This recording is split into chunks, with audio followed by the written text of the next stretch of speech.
High, আমি মিঠু। আজ রবিবার সন্ধে, এখন 7:30 বাজে। চলো দেখাই, তোমাদের কিছু জিনিস দেখাই আমার ছেলে কি করে। এই দেখো 7:30 বাজে ঘড়িতে। চলো দেখাই আমার ছেলে কি করে পড়াশুনো করার তালিকা তোমাদের দেখাচ্ছি কি করে। 12 ক্লাস তো উঠে গেছে, পরীক্ষা অনেক দিন আগে শেষ হয়ে গেছে, এখন রেজাল্টও বেরিয়ে গেছে, ও 12 ক্লাসে উঠেও গেছে। এই ঘরটার মধ্যেও পড়ে। এই দেখো দুটো ওর ব্যাগ, স্কুল ব্যাগ এরকমই রয়ে গেছে, দুটো স্কুল ব্যাগ। এই বইগুলোর দেখো কি অবস্থা, একটুও গোছায় না, কিচ্ছু করে না, এরকমই ফেলে রেখেছে।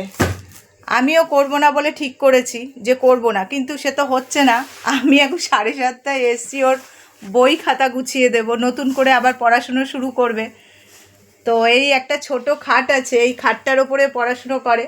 আমাদের এখানে যখন যে লোকজন আসে, কেউ তো এই ঘরটাতে শোয়, তো পড়াশুনো করে, খালি থাকে বলে পড়াশুনো করে। তো এই দেখো ওর বই খাতার অবস্থা দেখো, এত বই উল্টো পাল্টা করে রেখে দিয়েছে। এই দেখো।